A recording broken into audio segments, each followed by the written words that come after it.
My son said I was too demanding, too emotional, and too much of a burden. So he didn't invite me to my granddaughter's high school graduation because he claimed I would make it about myself and ruin her special day. But I wasn't demanding. I wasn't dramatic. While he thought I'd sit quietly in my apartment, nursing my hurt feelings like some forgotten old woman, I was already planning how to take away the one thing he'd been counting on his whole life, the family business he assumed would always be his. Sometimes the woman you call a burden carries more weight than you'll ever know, and when she drops it, the whole foundation crumbles. I built Mitchell & Sons Construction from nothing but calloused hands and stubborn hope. When my husband died suddenly at 42, leaving me with 8-year-old David and a pickup truck full of tools, people said I should sell everything and find a nice office job. Instead, I learned to read blueprints by lamplight after David went to bed. I taught myself electrical work on weekends. I bid on small projects and worked twice as hard as any man just to prove I belonged on construction sites. David grew up thinking hard work was normal because that's all he ever saw from me. When other kids went to summer camp, he came to job sites and learned to measure twice, cut once. When other mothers packed lunches in brown bags, I packed his in a metal toolbox because that's what we had. I never made him feel poor or different. I made him feel proud of what we were building together. By the time David graduated high school, Mitchell & Sons had 12 full-time employees and contracts all over the county. I put him through college without student loans, bought him his first truck, taught him every aspect of the business from foundation to finish work. When he married Jennifer at 25, I signed over 40% of the company as a wedding gift.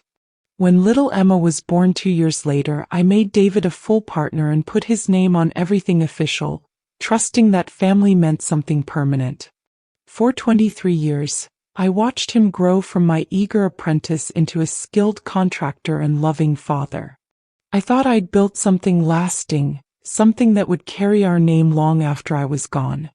I never imagined that success would make him see me as dead weight instead of the foundation that held it all up. The distance started small, like most betrayals do. David began scheduling client meetings without including me, saying it was more efficient when clients dealt with one decision maker. When I questioned a bid that seemed too low, he'd pat my shoulder and say, "Don't worry about it, Mom. I've got this handled." The pat felt like a dismissal. Jennifer started making comments about how I should enjoy retirement and stop worrying about business details. She'd suggest I take up gardening or book clubs, activities that would keep me busy and out of their hair. When I mentioned that I wasn't ready to retire, she'd laugh and say, "Oh, but you've earned it. You should relax and let David handle the stress." Then came the family dinners that happened without me. I'd hear about them through Emma, who would innocently mention the restaurant they'd tried or the plans they'd made. When I asked David about it, he'd say they were last-minute decisions or just quick family time. I started to feel like a guest in the business I'd built and the family I'd raised. The office dynamics shifted too. Employees who used to check with me about project details began going straight to David. My desk got moved to a smaller space to make room for new filing cabinets. My name stayed on the company letterhead, but my voice got quieter in every meeting until I felt like I was watching my own life from the sidelines. When I tried to address the gradual isolation, David would get defensive and claim I was being oversensitive. He'd remind me of how much easier his involvement had made things, how much stress I no longer had to carry. But I'd never asked to be relieved of that stress.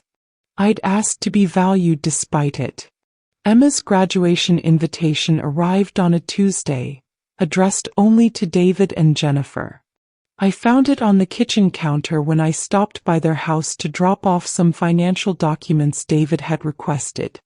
The elegant script announced that Emma Marie Mitchell would be graduating valedictorian from Jefferson High School on June 15th.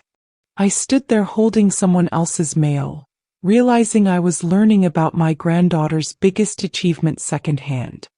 When David came into the kitchen, I held up the invitation. "Were you planning to tell me about this?" He had the decency to look embarrassed, but only for a moment. "Of course we were going to tell you. Emma wanted to tell you herself." "But I wasn't going to get my own invitation?" David sighed like I was already proving his point. "Mom, it's a really small ceremony.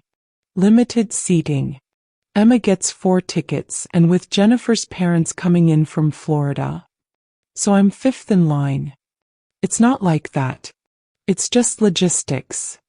I stared at him, this man I'd raised to understand that family wasn't about logistics. "David, I helped pay for her private tutoring. I was at every piano recital, every science fair, every birthday party.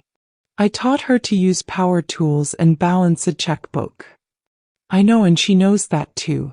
But Mom, you have to understand, this is her day. She's 18, she's got all her friends and their families coming. You tend to make things about yourself. Get emotional. She needs this to go smoothly." The words hit like a physical blow. Make things about myself. Get emotional. I'd been called demanding and dramatic, but this felt deeper, more personal. This was my son telling me that my love for my granddaughter was somehow inappropriate, too much, too intense for public consumption. "I see," I said quietly. "So I'm too much of a burden for my own granddaughter's graduation." That's not what I said. But it was exactly what he'd said, just wrapped in softer language. I set the invitation back on the counter and walked to the door. "Tell Emma congratulations from her grandmother. I wouldn't want to burden her with my emotions." I drove home in complete silence, but inside my head, something had shifted into a different gear. If I was such a burden, perhaps it was time to see how they'd manage without the weight I'd been carrying all these years. That night, I sat at my kitchen table with a cup of tea and a yellow legal pad, making lists like I used to do when planning construction projects. Except this time I was planning something much more permanent. I wrote down everything I still owned. 60% of Mitchell & Sons Construction, the original business license, the commercial property where our main office sat, the equipment yard, 3 work trucks, and most importantly, the client relationships I'd built over 25 years. David might think he was the face of the company now, but I was still the legal foundation. Then I wrote down everything I knew about David's plans. He'd been talking for months about expanding into commercial development, buying property on the south side of town where the new shopping complex was planned. He'd already put down earnest money on 2 lots, counting on the company's projected income to secure the loan approval. Jennifer had been shopping for a bigger house, confident that the business growth would support their upgraded lifestyle. Most importantly, David had been courting the Hartwell Group, a development company that could provide enough contracts to triple our revenue. He'd spent 6 months building that relationship, taking Marcus Hartwell to golf courses and expensive dinners, all on the company credit card. The preliminary agreement was supposed to be signed next month, contingent on Mitchell & Sons proving we could handle large-scale projects. As I sat there making notes, I realized how much power I still held, how much I'd been letting slide because I trusted David to remember where it all came from. But trust, I was learning, had an expiration date. I pulled out the company contracts I'd signed over the years, the partnership agreements, the property deeds. Everything was still in my name or jointly held. David had operational control, but I had legal ownership. He'd been so comfortable with the arrangement that he'd never pushed to formalize his position as sole owner. By midnight I had a plan. It wasn't driven by anger anymore, but by the cold clarity that comes when you realize someone has been counting on your silence. David wanted me to fade into the background like some emeritus professor who'd outlived her usefulness. Instead, I was going to remind him that I wasn't emeritus anything. I was still the majority owner of everything he thought belonged to him. The next morning, I called my lawyer Helen Morrison, who'd handled our business contracts for 15 years. "Helen," I said, "I need to discuss my options regarding Mitchell & Sons. I think it's time to make some changes." Helen Morrison had silver hair and the kind of sharp eyes that missed nothing important. When I walked into her office that Thursday morning, she took one look at my face and poured 2 cups of coffee without asking what I needed. "Tell me what's happening, Margaret," she said, settling into her chair with a legal pad ready. I told her everything. The gradual exclusion, the dismissive comments, the graduation invitation that never came. When I finished, she leaned back and steepled her fingers. "The good news is you still hold majority ownership and control. David's been operating under your authority all these years, but legally you can revoke that authority at any time. The question is, what do you want to accomplish?" "I want him to understand what he's been taking for granted," I said. "I want him to remember that Mitchell & Sons exists because I built it, not because he inherited it." Helen nodded slowly. "We could restructure the partnership. Remove his signatory authority.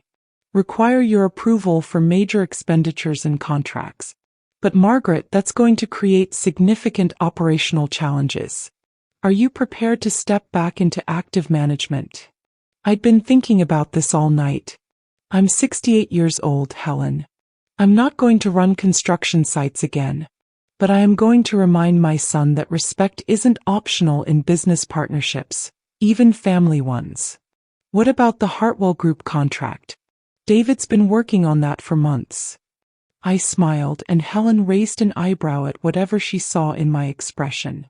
That contract requires approval from the majority owner before it can be signed. I'm going to exercise that approval authority. We spent the next 3 hours going through every legal document, every contract, every agreement that governed Mitchell & Sons construction. Helen drew up new partnership terms that would require my signature on any contract over $10,000, any equipment purchases, any property transactions, and any new hire decisions.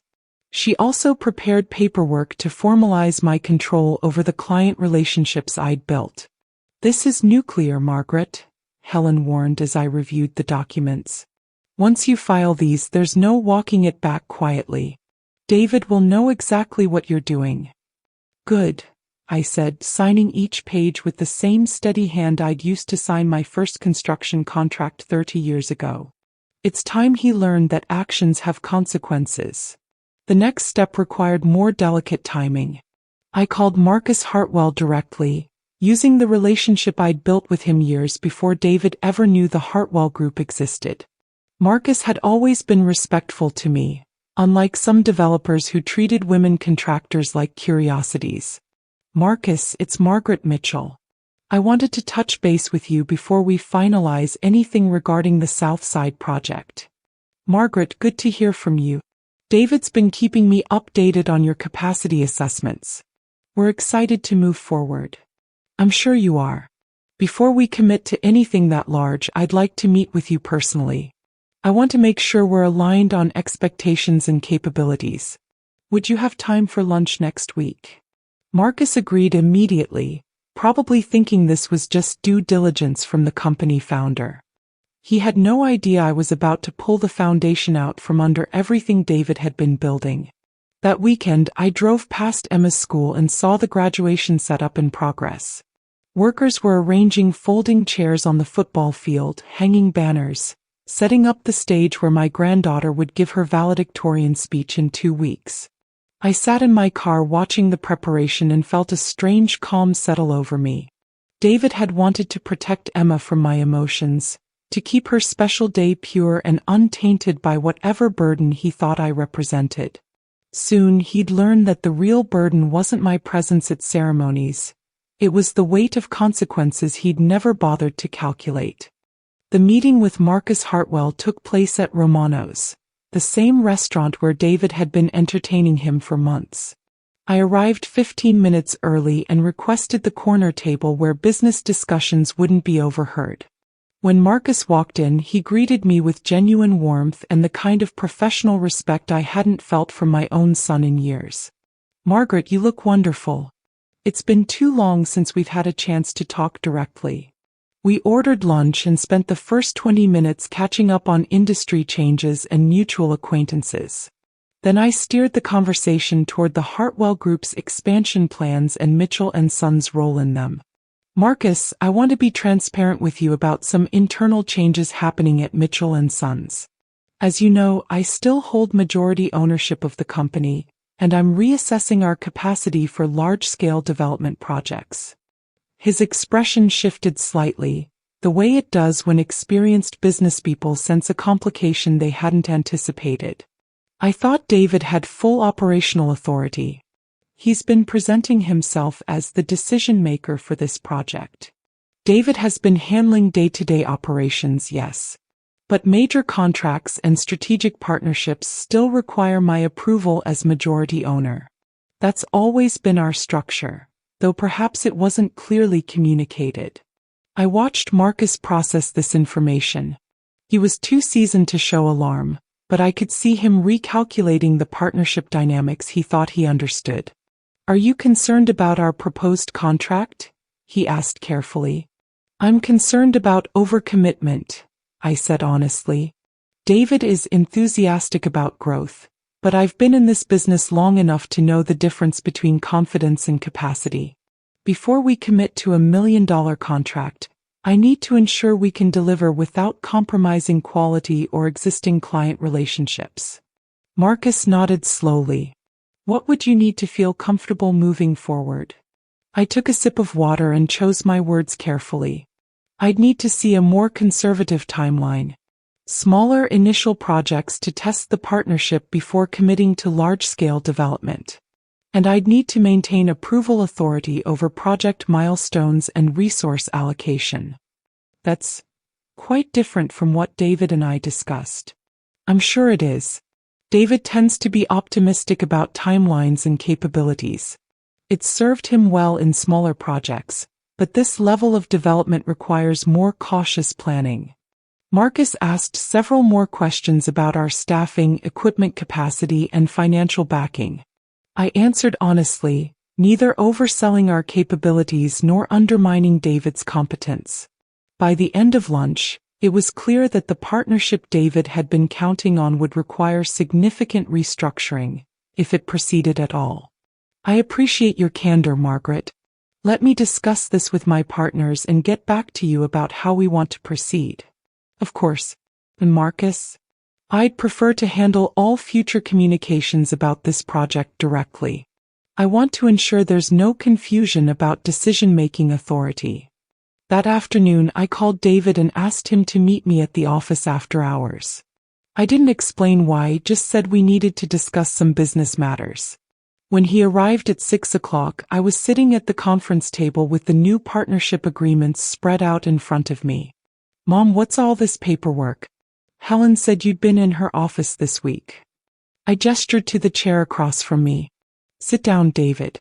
We need to talk about the future of Mitchell & Sons. He sat, but I could see the defensive tension in his shoulders. If this is about the graduation thing I already explained.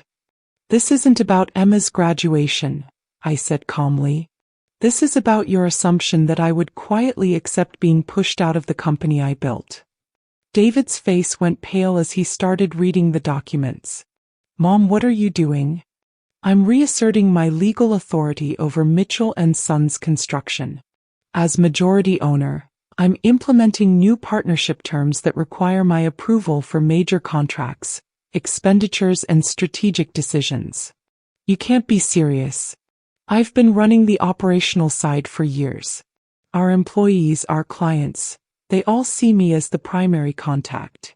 And they can continue to do so for day-to-day operations. But David, you seem to have forgotten that operational management and legal ownership are two different things. He was flipping through pages, his face growing redder with each signature line that required my authorization. This is insane. You're going to cripple the business with bureaucracy. No, I'm going to ensure that the business operates with appropriate oversight. Something you clearly felt I was no longer capable of providing. David slammed the papers down on the table. This is about the graduation, isn't it? You're punishing me because you didn't get invited to one ceremony. I stood up slowly, feeling every one of my 68 years but also feeling stronger than I had in months.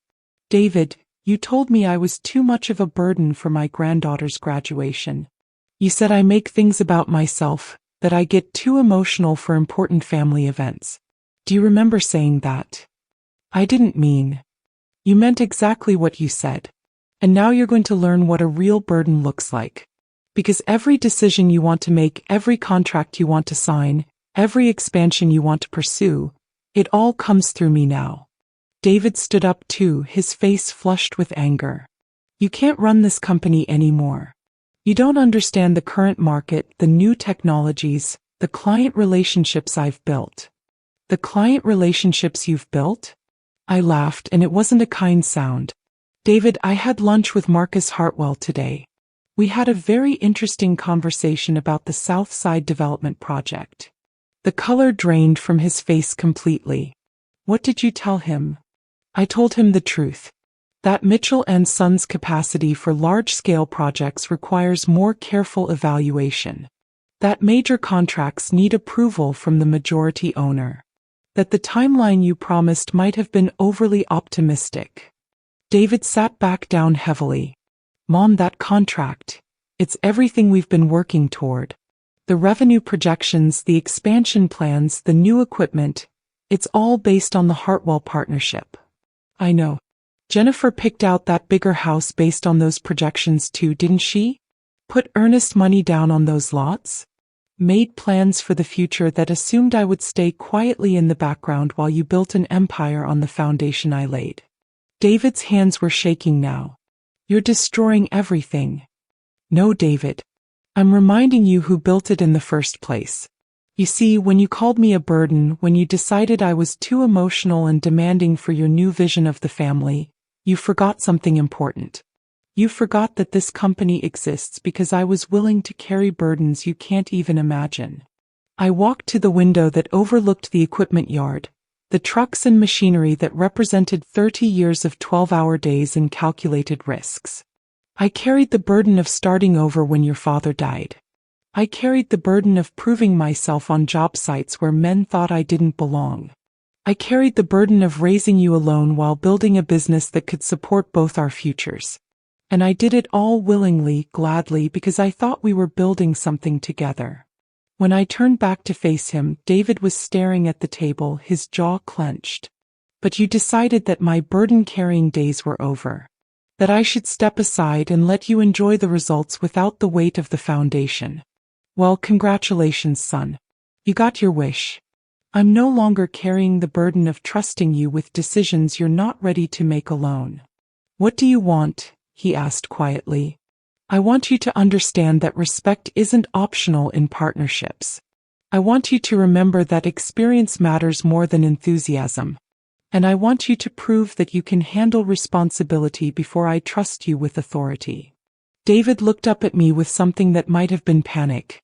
The Hartwell contract will happen if and when I determine that Mitchell & Sons is ready for that level of commitment.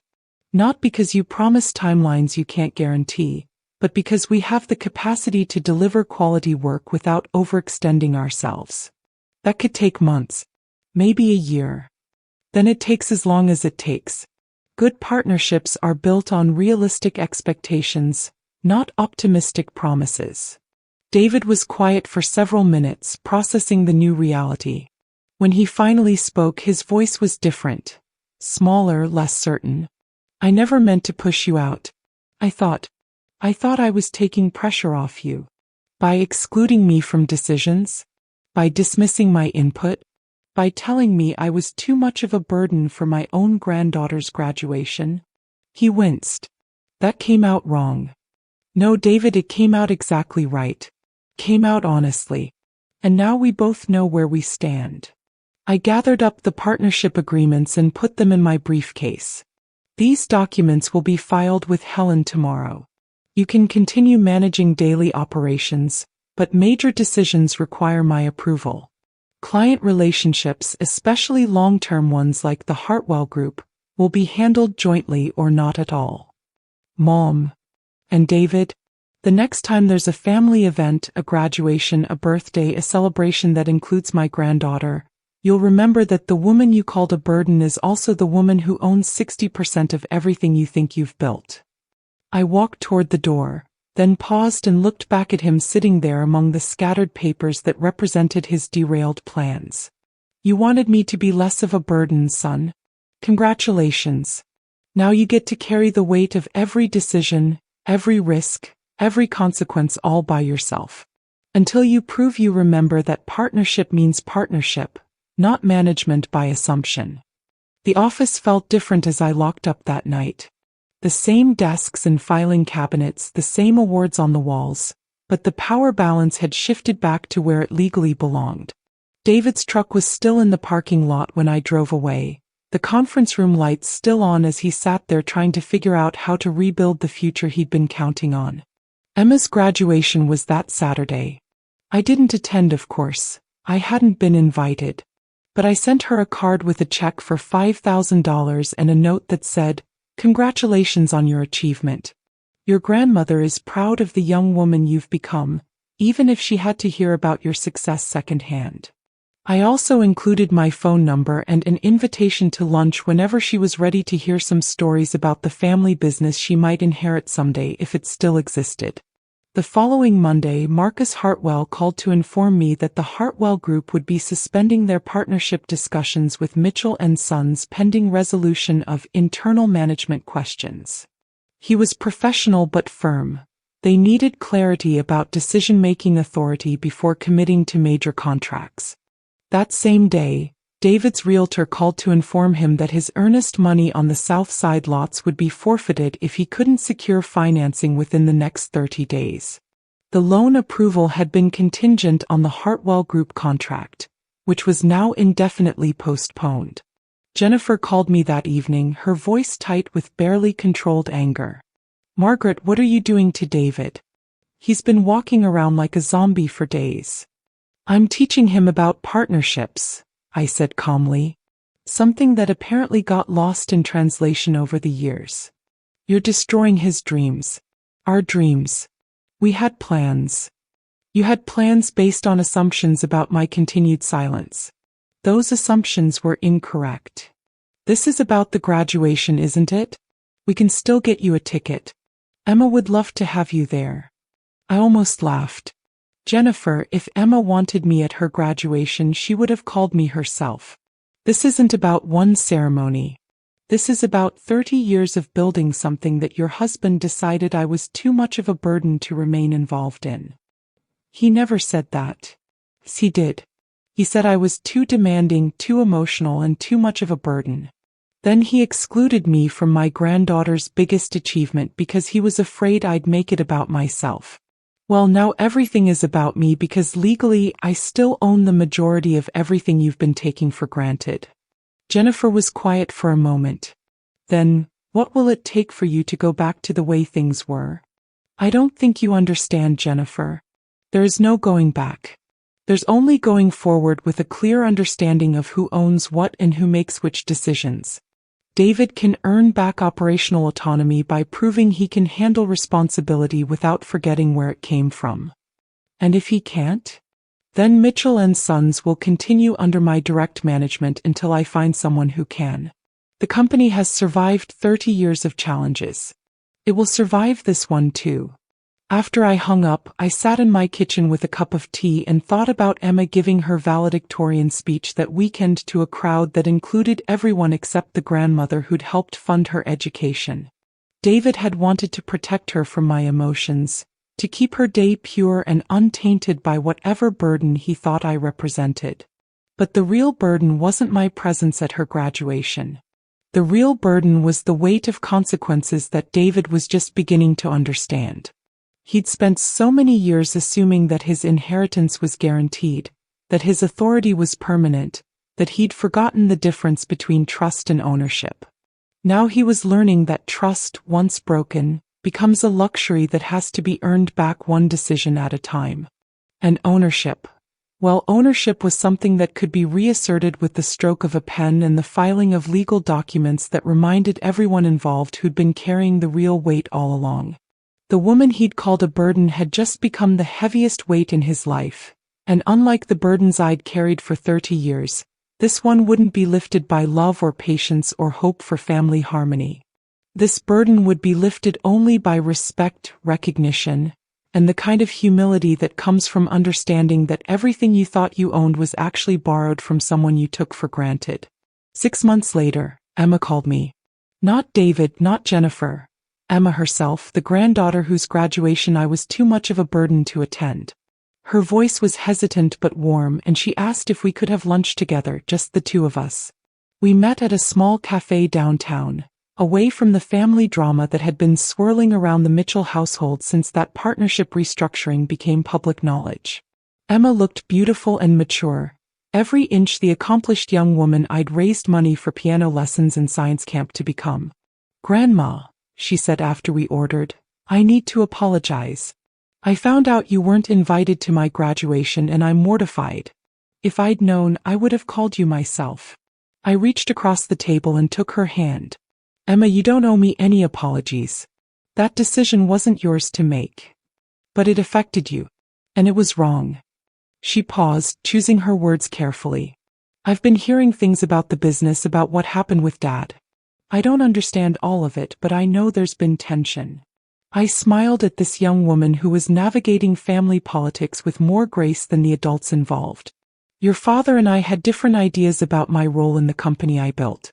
We're working through it. Is it true that you could shut down Mitchell & Sons if you wanted to?" The question was asked with genuine curiosity, not accusation. I considered how to answer honestly without turning her against her father. "I own the majority of the company, yes. I could make decisions that would significantly change how it operates. But Emma, I didn't build Mitchell & Sons to destroy it. I built it to last, to provide for our family, to be something we could all be proud of." She nodded thoughtfully. "Dad seems really stressed. And Mom's been different. Angrier. Change is hard for everyone involved. Your father is learning that partnership requires ongoing communication and mutual respect. It's a lesson I probably should have taught more clearly years ago." We talked for 2 hours. Emma told me about college applications, her plans to study business and maybe engineering. She asked about the early days of the company, about how I'd learned to manage construction projects, about whether I thought she might have a future in the family business someday. "Would you want that?" I asked. "To join Mitchell & Sons after college?" Her eyes lit up in a way that reminded me of David at her age, before success made him complacent and comfortable. "I think I would. If it still exists by then." "It will exist," I said firmly. "In some form it will always exist. The question is whether it will be run by people who remember that building something lasting requires more than just ambition." As we walked to our cars, Emma hugged me tightly. "Grandma, I'm sorry I didn't fight harder to have you at graduation. I should have asked more questions, made sure you were included. Emma, you were 18 years old and focused on your achievements. That's exactly what you should have been doing. The adults in your life should have handled things better." That evening, David called me. It was the first time we'd spoken directly since the partnership restructuring had taken effect. "Mom, I heard you had lunch with Emma." "We did. She's an impressive young woman. You and Jennifer have raised her well." There was a long pause. "She asked me why you weren't at her graduation. What did you tell her?" I told her the truth. That I made a mistake. That I was trying to manage family dynamics and I managed them poorly. It was the closest thing to an apology I'd heard from him in months. "David, Emma doesn't need to carry the weight of our disagreements. She shouldn't have to choose sides in family conflicts that have nothing to do with her." "I know. I've been thinking a lot about what you said. About partnerships and respect and carrying burdens." I waited, letting him find his own words. "I didn't mean to push you out. I really didn't. But somewhere along the way I started thinking that success meant I didn't need as much guidance. That experience was less important than efficiency. And now I'm realizing how much I don't know about running a business without backup. How much I was depending on your reputation, your client relationships, your experience without acknowledging any of it." It was the most honest conversation we'd had in years.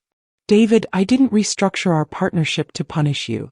I did it to remind both of us that respect isn't optional in family businesses." The Hartwell Group called again today, he said quietly. They're willing to resume discussions if we can provide documentation of our management structure and decision-making processes. What did you tell them? I told them I'd need to discuss it with my business partner and majority owner. That any major contracts would require approval from both of us. I smiled, though he couldn't see it through the phone. That sounds like good business practice. Mom, I know I have a lot to prove before you trust me with that kind of authority again. I'm willing to do the work. I'm glad to hear that. Because Mitchell & Sons has always been stronger when we worked together rather than assuming one of us was obsolete. We ended the call on a hopeful note, though I knew rebuilding trust would take time and consistent actions, not just words. But for the first time in months, I felt like I was talking to the son I'd raised rather than the stranger who'd forgotten where he came from. The roses in my garden were blooming again as spring turned to summer. Emma visited twice more, asking questions about business management and construction techniques. She decided to study civil engineering with a business minor, inspired partly by learning about her grandmother's unconventional path into contracting. David gradually earned back operational autonomy by demonstrating that he could make decisions while keeping me informed, that he could pursue growth opportunities without forgetting the foundation they were built on. The Hartwell Group partnership eventually moved forward with modified terms and realistic timelines. But most importantly, David learned that calling someone a burden doesn't make the weight they've been carrying disappear. It just means you have to figure out how to carry it yourself. And sometimes, the heaviest burden of all is the knowledge that you took for granted someone whose strength was holding up everything you thought was yours. I never did attend Emma's graduation ceremony, but I was there for her 18th birthday party, her college send-off celebration, and every family gathering since then. Because the woman David once called too much of a burden had reminded him that some weights are too important to put down, and some foundations are too valuable to abandon. Sometimes the quietest person in the room is just waiting for someone to remember that silence doesn't mean absence, and patience doesn't mean powerlessness. Sometimes it just means that when you finally speak, everyone listens.